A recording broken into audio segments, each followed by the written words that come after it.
The war was over, but the planet still smelled like fire. Jacob walked alone through the ruins of the alien battlefield. His boots crushed ash and glass underfoot. Broken ships lay like dead whales across the red sand. He wasn't a soldier anymore, just a scavenger now, looking for leftover tech to sell. To survive, he checked his scanner, hoping to find something valuable. But all it showed was junked burnt metal, twisted wires, useless pieces. He sighed and wiped the sweat from his brow. Then he heard it, a voice so small, so soft, like a whisper carried on the wind. Will you be my dad? Jacob froze. He turned slowly, hand near his sidearm, heart pounding. He looked around the wreckage, expecting maybe a trap. Silence, then again. Dad. The voice was trembling now, like it was scared to ask again. He followed the sound.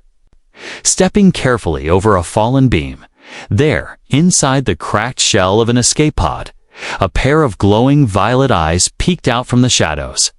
She was tiny, thin, covered in dirt and grease. Her skin was pale blue, her arms shaking, her clothes torn like old rags. But her eyes, they were filled with something he didn't expect. Hope, who are you? Jacob asked, gently. The girl flinched, pulling back a little, but she didn't run.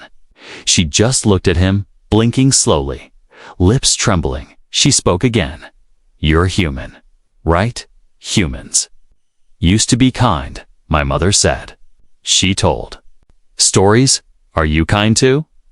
Jacob didn't answer at first. He didn't know what to say. Kind. Him? He'd lost everything in the war, his job, his home, and worst of all, his daughter. She was about the same age this alien girl looked now.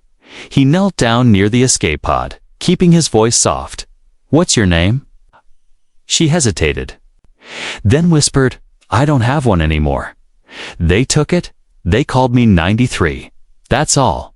But I want a name, if you'll give me one. Jacob felt a lump in his throat. Something deep inside him stirred. She looked so weak, like she hadn't eaten in days. Her fingers clutched a half-broken plush toy, probably from another species.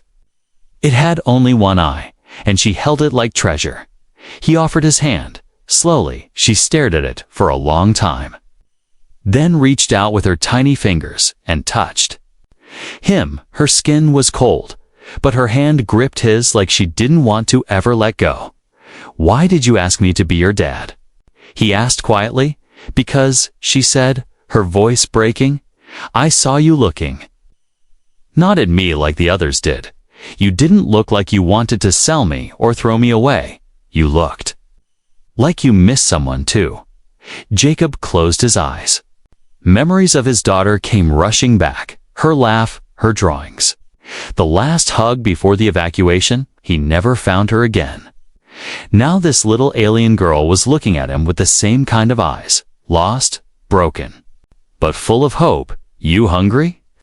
He asked, changing the subject before his voice cracked. She nodded quickly. He reached into his bag and took out a ration bar. The girl grabbed it and stuffed it into her mouth, chewing like a wild thing.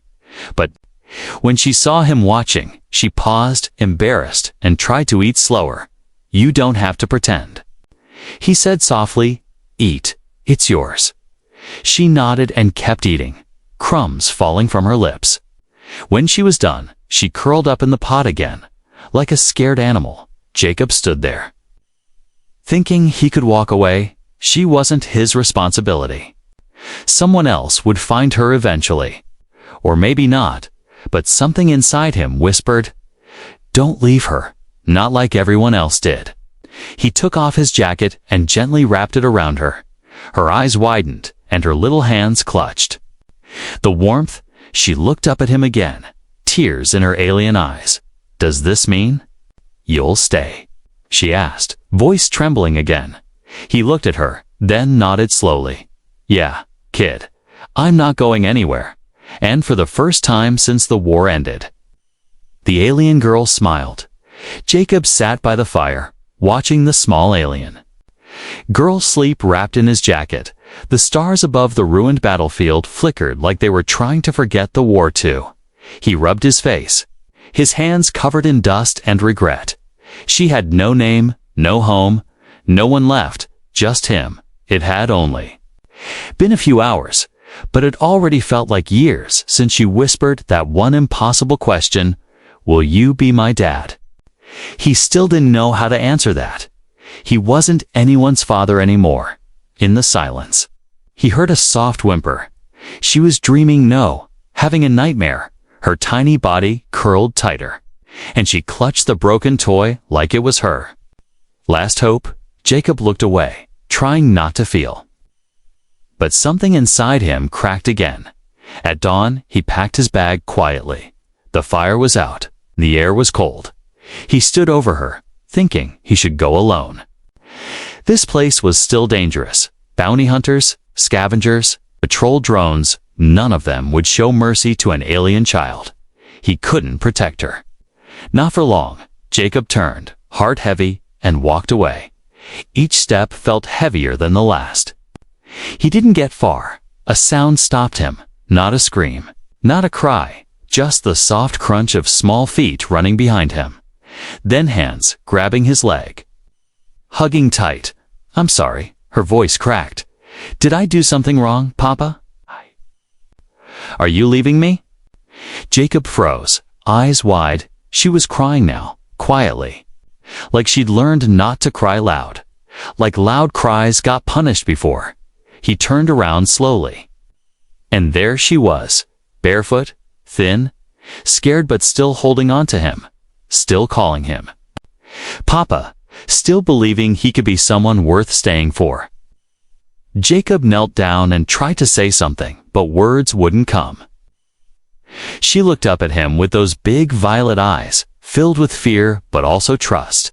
She wiped her nose with her sleeve and whispered, I can walk quiet. I won't make trouble. You don't have to call me daughter if you don't want. Just don't leave me alone again, please." He closed his eyes.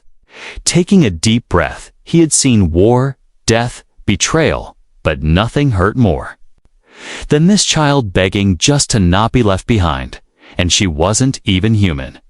He reached out, picked her up gently, and held her close. She buried her face in his chest, her small body shaking with quiet sobs. Jacob stood up, now carrying not just her but a choice, a promise, even if he hadn't said it aloud. "All right, kid," he muttered. "Guess you're coming with me." She sniffled, then gave the tiniest smile. "I'll be good, Papa." They walked together through the ruins, him carrying her when her feet got tired. He shared the last of his rations with her, made her drink water slowly. She kept looking at him like he was something more than a man, like he was hope wrapped in skin. At one point, she asked him, "What's your name?" "Jacob," he replied. She nodded thoughtfully. "Jacob, Papa." He chuckled. Despite himself, just Jacob is fine. But she shook her head seriously. "You're my Jacob, Papa." As the sun climbed higher, they found an old bunker. Hidden one, half covered in dust and vines. Jacob scanned it for traps, cleared the entrance, and led her inside. There were old supplies, some food packs, clean blankets, a cracked mirror, and an old holopad. It would do for now, that night. As she lay in the makeshift bed, Jacob saw her watching him. "Do you want me to stay awake until you sleep?" he asked. She shook her head. "Just sing." "I don't know any alien songs," he said, a little awkward. "Then sing a human one, please," she whispered. He thought for a moment, then quietly hummed a lullaby his daughter used to love. The tune was simple, gentle, and halfway through, he heard her breathing steady. She was asleep, safe for now. But Jacob didn't sleep. He sat with his old rifle beside him, eyes watching the door, because somewhere out there, people would be hunting for her, not to save her, but to use her. He had no idea why, but the way she had spoken of being number 93, the way her DNA might be connected to something powerful, it meant she was more than just a lost girl. Still, Jacob didn't care what she was. To him, She was just a child who asked for a father, and for the first time in a long time. He didn't feel so lost himself. He whispered into the night, as if speaking to the stars, I couldn't save my real daughter, but maybe this time, maybe I can save her. And outside, in the distance, a small blinking light activated, a tracker hidden deep in her old escape pod. A signal had just been sent. She wasn't just being followed, she was being hunted. The old bunker was quiet. Only the soft sound of breathing filled the stale air. Jacob sat near the broken door, keeping guard with his old rifle in hand. The alien girl, curled under a blanket, slept beside a glowing lamp made from scavenged tech. She held her broken toy close to her chest, as if afraid it would vanish if she let go. Jacob didn't sleep. His mind kept racing. He still didn't know her real name, where she came from, or what species she even was. But something told him she wasn't just a survivor, she was something rare. Maybe something powerful. Morning came, and with it, the girl woke slowly. Her eyes blinked up at Jacob, and then she smiled, the kind of soft smile that only a child who feels safe can give. Morning, Papa, she whispered, still a little shy. Jacob nodded. Morning, kid. You sleep okay? She nodded, then tilted her head, confused. He realized she didn't fully understand what he said. She copied his words sometimes, but her understanding was patchy. Still, she understood more than words. She understood feeling. Jacob brought her a small food ration, showing her how to tear it open. She watched him carefully, then did the same as she ate.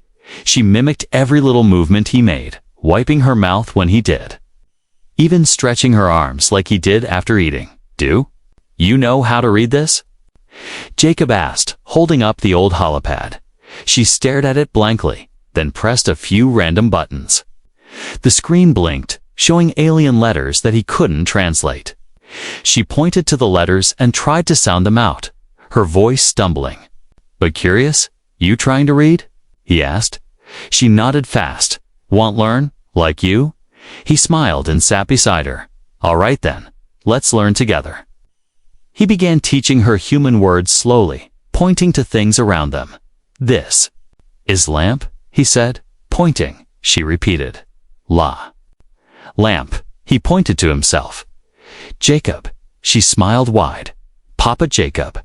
She was learning fast, maybe faster than human kids would. It wasn't just copying. It was like her brain soaked up meaning directly through emotion and tone. He tried pointing to her and said, You need a name? She paused, looked down, and whispered, No name. They called me 93. That's all. Jacob shook his head. No one should be a number. He thought for a moment, then said, How about Mia? She looked up, eyes wide, then whispered the word softly to herself. Mia. Mia. She smiled like it was the first gift she'd ever received. I'm Mia, she said with pride, pointing to herself, then to him. Your Papa Jacob swallowed hard. Yeah? I guess I am. That day passed slowly, but peacefully. Jacob fixed up some old gear, and Mia sat beside him drawing with a stick on the dusty floor. She drew strange shapes, maybe letters from her old language. But then, she began drawing two figures, one tall and one small, holding hands above them. A sun with a smile. It was childish, simple, and beautiful. When she showed it to him, he smiled and gave her a small nod. You're really good at this. She tilted her head again, then copied his smile, exactly same shape, same timing. It wasn't just learning. It was bonding, but peace never lasted long that night. As Jacob was repairing the door's lock, a light blinked on the holopad. Unknown signal detected. He tapped it, and a map opened, a red dot blinking nearby. Someone was scanning for movement. And the signal was moving closer. Jacob cursed under his breath. He turned to Mia, who was quietly humming and brushing her toy's fur. He knelt down quickly. Mia, listen. She looked up. Sensing his urgency, "We have to move now," she didn't question him, didn't cry. She just stood, took her toy, and grabbed his hand.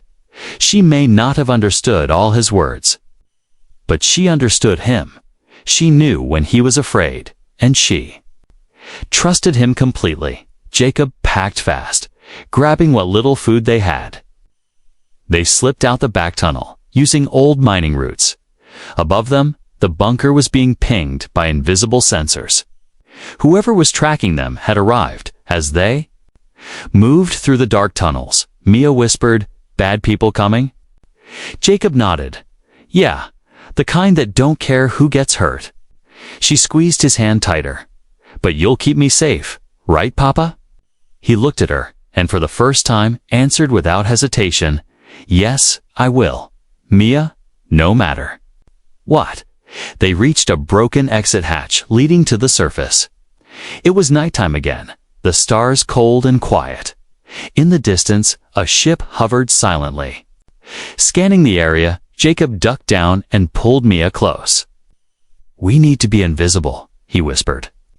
She nodded and whispered something in her own language, and suddenly the sand around them shifted slightly, covering them like a blanket. Jacob's eyes widened. What was that? Mia just smiled shyly. "Mama taught me." Only once. Jacob didn't ask more. But in that moment, he realized something. Mia wasn't just a lost child. She was gifted, maybe even dangerous to the wrong hands. And now she had trusted her life to a human man who barely trusted himself. But he would not fail her, not like before. The desert winds howled across the cracked surface of the planet. Jacob and Mia crouched inside a hollowed-out shuttle wreck, their faces dusty, breaths shallow. Behind them, the sky was no longer silent. Drones were searching, circling, buzzing like angry metal bees. Something was wrong, very wrong. Jacob held a scanner in one hand and his rifle in the other. The scanner blinked, red motion detection, life signs, all going off, but not from them, from the air above and the shadows nearby. Mia sat beside him, clutching her toy, her wide violet eyes looking up at him with trust. She didn't say a word, but she didn't have to. Jacob could feel her fear pressing against him like a cold fog. He wanted to comfort her, tell her everything would be okay, but he didn't know if it would. Something was hunting them, not for food, not for revenge, but for her. Jacob whispered, "Stay close." Mia nodded, her fingers wrapping around his belt tightly. He moved toward the edge of the wreck. Peeking out, two shadows moved in the distant stall. Thin, armor-clad, alien bounty hunters. Elite trackers from the Merc guilds. They didn't make mistakes. Jacob pulled back and looked at Mia. "They found us," he whispered. She didn't cry, she didn't scream. Instead, she closed her eyes and pressed her hand to her chest. A faint glow flickered under her skin right above her heart. Jacob's eyes widened. "What is that?" Mia hesitated, then whispered, "Bloodlight," Mama said. "If it glows, run. If it glows brighter, hide me." Jacob didn't know what that meant, but one thing was clear. Her body wasn't normal.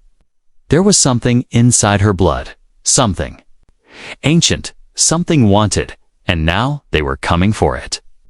The hunters stopped nearby, one of them kneeling to the ground. They had picked up the signal.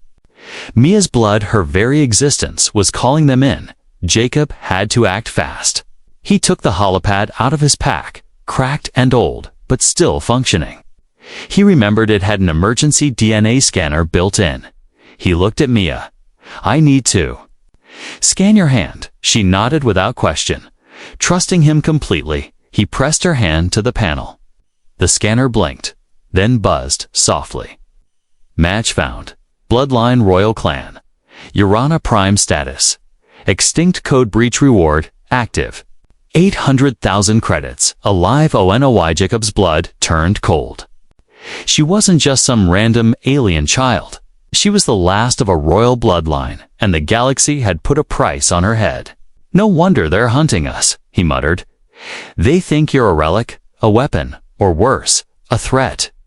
Mia looked confused. "Relic?" Jacob shook his head. "You're not a thing, Mia. You're a little girl. And I'm going to keep you safe, no matter what." But the tracker's signal was getting stronger. Jacob needed a distraction. He reached into the wreckage and pulled out a flare launcher, old but usable. He aimed it high, far away from their direction, and fired. The flare screamed into the sky, lighting it in bright blue. The drones reacted immediately, swarming toward it. The hunters followed, weapons drawn. Thinking they'd found their prize, Jacob didn't wait. He picked Mia up and ran into the tunnels beneath the crashed Citan old maintenance system buried deep underground. As they descended, the air grew cooler, the noise above fading, but so did the light. And with it came the silence.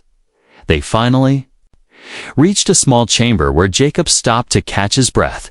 He gently placed Mia down, brushing her hair back from her face. "You okay?" She nodded. "You ran fast, Papa," he chuckled, breathless. "Guess I still got it." But his smile faded when he looked at the scanner again. A new signal had appeared, one not from the mercenaries, but from something worse. An AI signal. Military grade, tracking her DNA signature directly. Not for bounty, but for elimination. Why? He whispered to himself. Why would they want her dead? Mia looked up. "Because I globe." He nodded slowly. "Maybe. Or maybe because they're afraid of what you could become." He didn't know the full story, but he knew enough now. Mia's blood was the key to something powerful. Maybe ancient tech, maybe political power. Whatever it was, it scared powerful people enough that they wanted her erased quietly. Jacob sat beside her and wrapped his arms around her small frame. He whispered, "No matter what they say, you're not a weapon. You're my daughter now, and I won't let them take you." Mia smiled softly, her glow fading as she drifted into sleep again. But the scanner didn't fade. The signal was still there, stronger than ever. Above them, in the orbiting sky, a black ship changed course. Its hull cold and silent. Its eye pilot locked on one target, a small glowing heartbeat in the desert shadows. The hunt wasn't over. It had just begun. They had been hiding underground for 2 days now, in a forgotten maintenance shaft beneath the crashed ruins of an old mining base. The air was thick with dust, and the walls moaned with the sound of shifting metal above. But inside, their small corner of darkness, a strange kind of peace had grown. Jacob sat near a battery lamp, fixing an old radio. While Mia quietly hummed nearby, she had started to smile more often. Soft, now gentle smiles that made Jacob feel like maybe things might be okay. He watched her carefully as she sat cross-legged, drawing with a piece of broken tile. On the metal floor, her drawing was simple, but full of meaning to figures holding hands, standing under a bright sun. One had short hair and a beard. The other had long antennae and a small crown. "Is that me?" Jacob asked, pointing. Mia giggled. "Yes, you have a scratchy face." Jacob ran a hand down his chin and laughed. "Guess I do." She tilted her head, then added another line to her drawing. "What's that?" he asked. She answered proudly. "That's home. When everything is safe, we go there together." Jacob didn't say anything. He didn't want to break her dream, but he knew there was no home waiting for them, only danger. Still, hearing her say together filled something empty inside him later that day. While Mia slept, curled up beside her broken toy, Jacob finally got the old radio working. Static crackled through the air. Then a signal broke through. ... Priority alert ... Sector 8. Unknown royal signal detected. Vessel inbound ... Do not engage without clearance ... Repeat ... The message played on loop. Jacob's eyes narrowed. A royal vessel. That meant someone else knew who Mia was, maybe even someone connected to her past. But the moment he stepped away from the radio, he heard something that froze his blood. A low hum in the earth, a vibration, the sound of big engines. He climbed a ladder to a hidden hatch and peeked outside. The sky above the desert was no longer empty. It burned red with fire trails. 3 warships had entered the atmosphere, their thrusters lighting up the dusk like meteors falling from heaven. And one of them bore the symbol Jacob had seen on the DNA's Scantha Urana royal crest. He rushed back down. "Mia, wake up," he whispered. Shaking her gently, she opened her eyes slowly, blinking. "Papa." He picked her up quickly.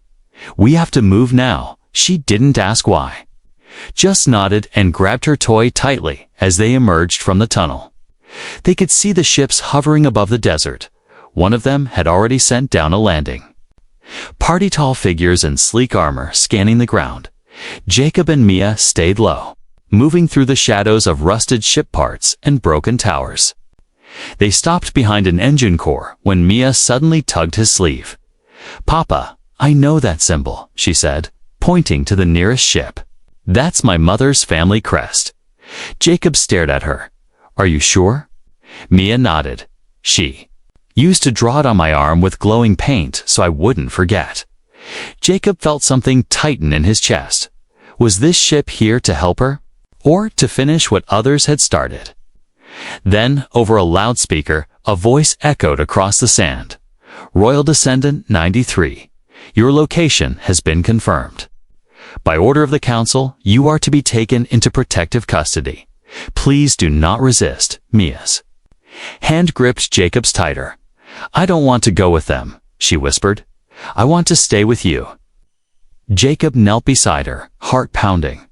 "I won't let anyone take you," he promised, but deep inside, he knew they were outnumbered, outgunned, and out of time.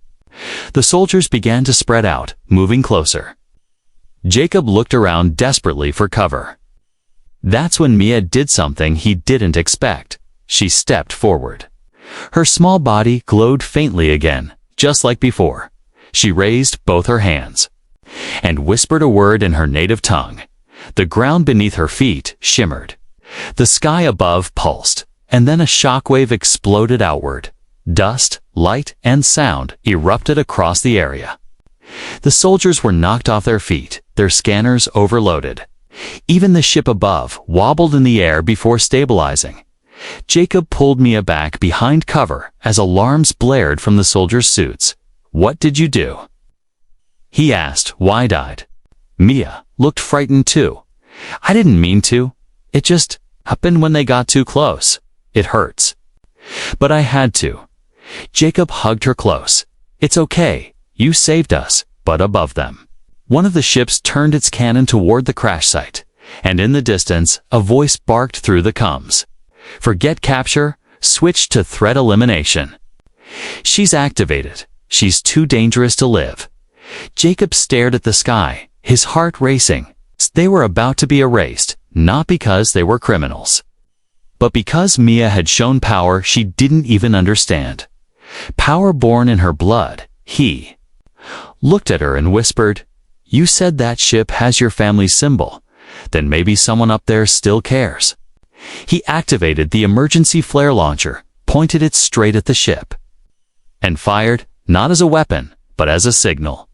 One last desperate call for mercy. The red flare rose high into the blood-colored sky. And in that moment, Mia smiled again, just before the world exploded with noise. The sky was still glowing red. Smoke rose from the desert floor like the breath of a wounded beast. Jacob held Mia tightly as explosions echoed around them. The flare he had launched now burned out in the sky, but it had done something. The warship with the royal crest had paused. It hadn't fired. Not yet. But the other ships, the mercenary ones, weren't waiting. They were already deploying more drones, more soldiers, more firepower. They didn't care if Mia was a child or a royal. They just saw a target glowing with forbidden power.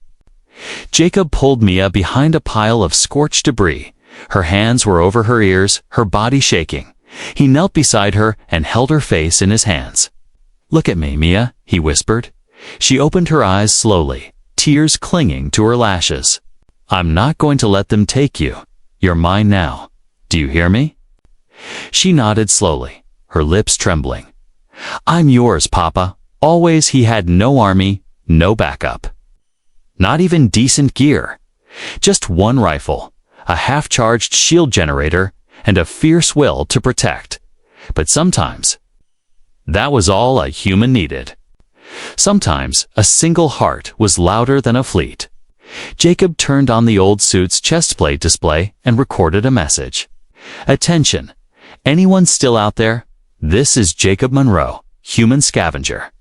I'm with a childless survivor. She's not a threat. She's a little girl. She called me Dad, and I chose to stay. If you want to come for her, you'll have to go through me." He sent the signal across open channels, hoping someone would listen, even if they didn't care about him. Maybe they'd care about a defenseless child glowing in the desert wind. He stood and activated the shield bubble. A low hum surrounded them, barely strong enough to hold back light weapon fire. He took his position in front of her, rifle aimed at the shadows.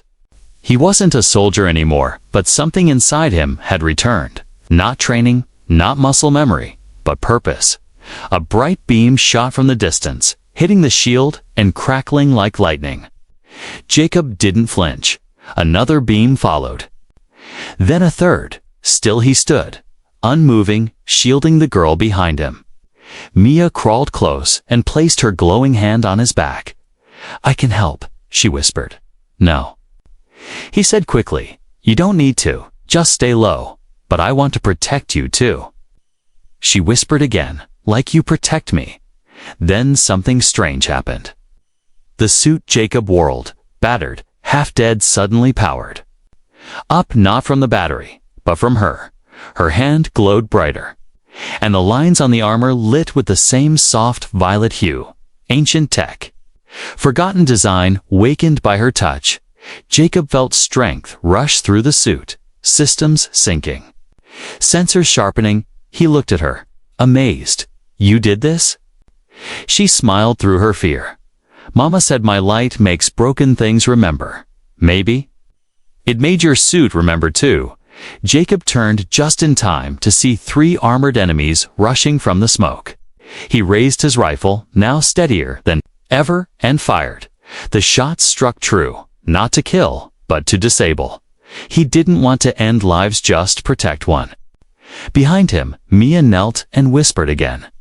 Her light spread over the ground like a wave, and where it touched things grew green vines, glowing flowers, soft grass in the dust. Even in war, her power chose life.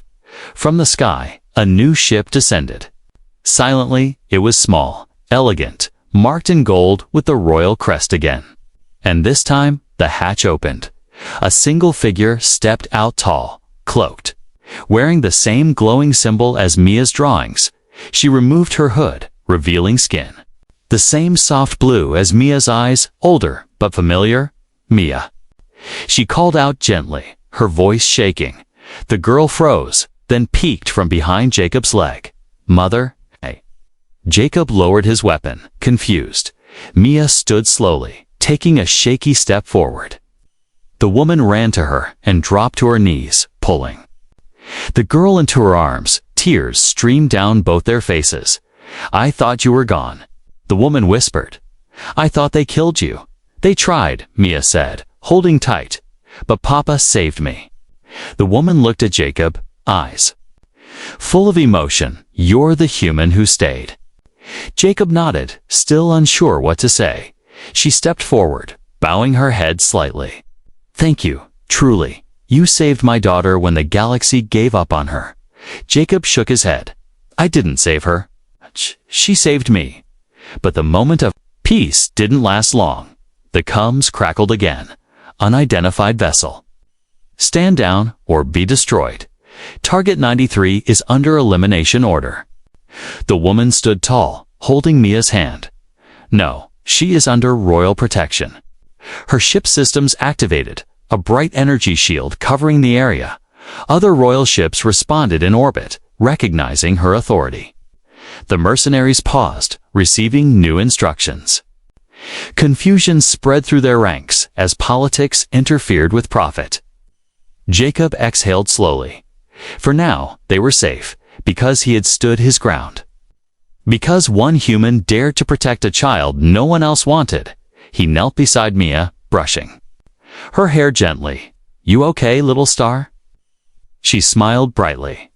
"I am now Papa, and far above them, across systems and planets." People started whispering about a man who stood against fleets for a child that wasn't even his species, but became his daughter in heart. The stars above glowed brighter than ever, as if the galaxy itself had paused to witness what was happening on the dusty surface below. Jacob stood beside Mia, his rifle finally lowered, his armor dim now, its light fading after being charged by her glowing touch. But he wasn't worried anymore, not because the danger had vanished, but because she wasn't alone anymore, and neither was he. Mia's mother held her gently, like a priceless treasure returned after years of grief. Her royal robe flowed behind her as guards surrounded the landing site, weapons down, but even in their presence, Mia kept holding Jacob's hand.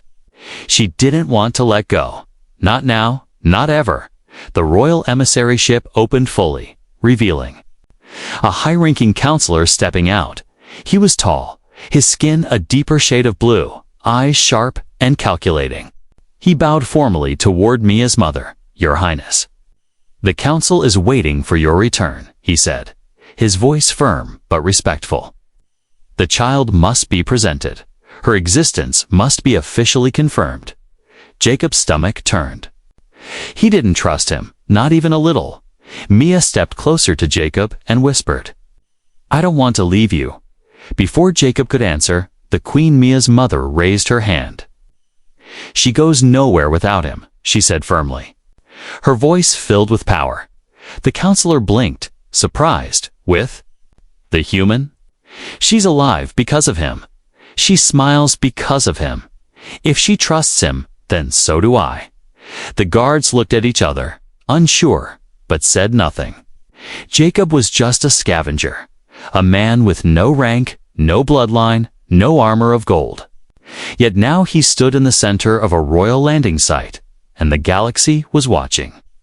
They boarded the ship together, Jacob, Mia, and the Queen, as it lifted into the air. The desert below disappeared into clouds. Jacob had never been off-world. In years not since the war stole everything. Now he was headed to the royal capital with a child who once had no name, and a title that could shake empires. Inside the ship, Mia pressed her face to the window, watching the stars pass by. She looked calm now, even happy. Jacob sat beside her and asked quietly, "You sure you're okay?" She nodded. "As long as you're here, I'm not scared." That single sentence carried more weight than any throne. Jacob didn't care where they were going anymore. He just knew he was going with her when they arrived at the capital station. Everything changed. Clean corridors, polished floors.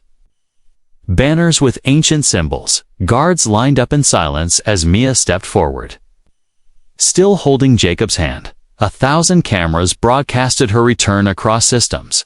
But when the cameras zoomed in, they didn't just capture a royal child. They captured a little girl holding the hand of a dirty human in worn arm, smiling. The council chamber doors opened wide.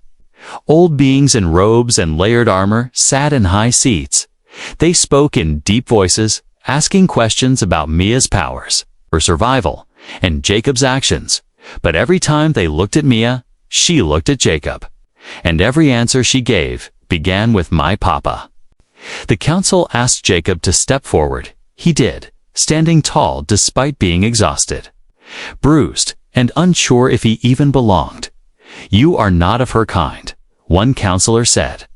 "You have no royal blood, no rank, and yet you claim her as your child." Jacob didn't blink. "I don't claim her," he said. She chose me. She called me Dad when she had nothing, and I chose not to leave her behind.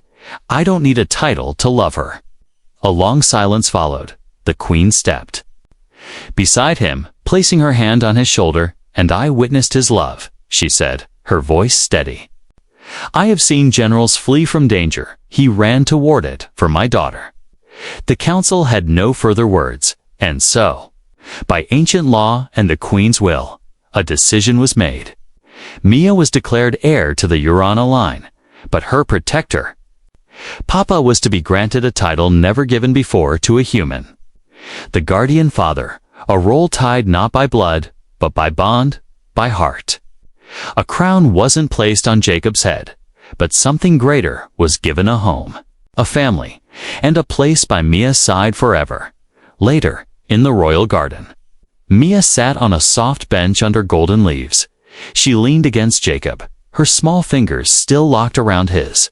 "Papa?" she asked softly. "Yeah." "Do I still get to draw with you and eat rations sometimes?" "Achoo." Jacob chuckled.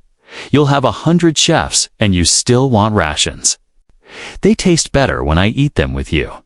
She smiled. He looked at her and whispered, "I'll always be with you, Mia, no matter how far we go or what titles they give us.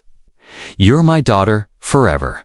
And as the stars watched from above, the galaxy learned something it had forgotten: that love, real love, needs no blood, no species, no throne, just one human and one little girl who called him Dad.